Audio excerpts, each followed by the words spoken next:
After months of tense situation at the line of actual control following the Galwan face-off, China has finally agreed to de-escalate further to Finger 8. First, China will move its 400 tanks and withdraw 30% from the north bank of Pangong Sol Lake within 3 days. This will be followed by disengagement at the south bank as well. This engagement was discussed in depth during the last meeting, that is the 8th Army level talks between India and China at Chuzul.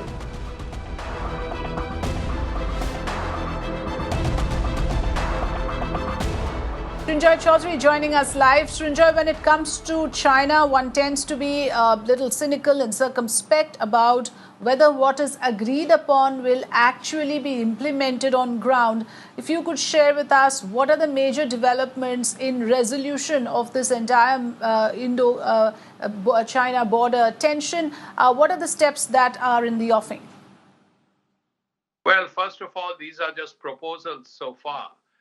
They will be discussed in depth as they were in the previous meeting very shortly when there is another big meeting coming up. These are proposals.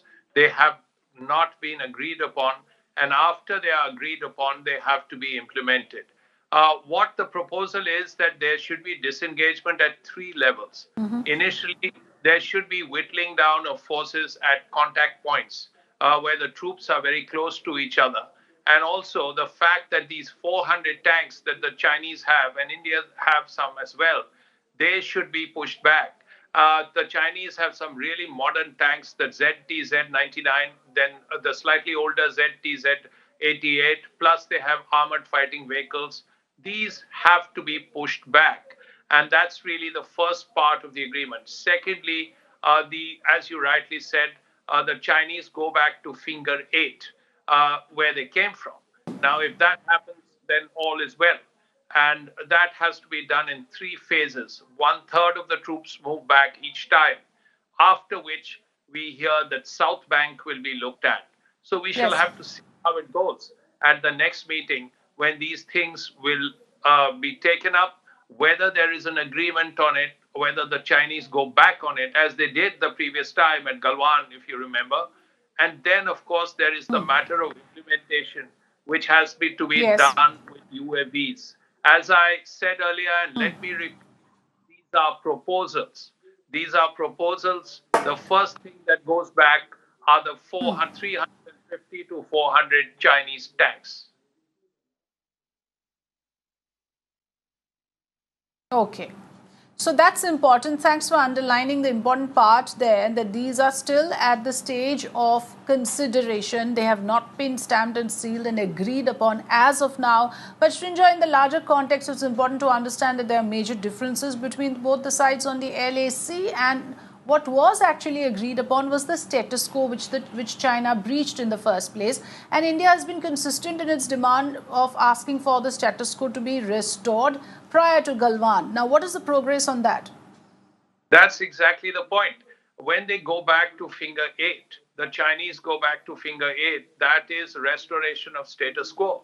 India has been making 3 points: disengagement, de-escalation, and de-induction. For the Chinese side, you go back, you came here first, you go back first. That's really the broad point that India has been making. And the tank point has been discussed before. And the important thing is that tanks are very aggressive weapon systems. If they go back, then a lot of tension comes down.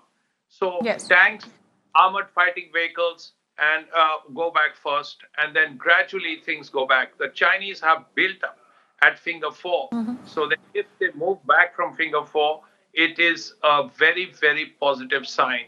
Of course, we have to see what happens, because we are still a long way from it. There is no change on the ground as of now. Yes.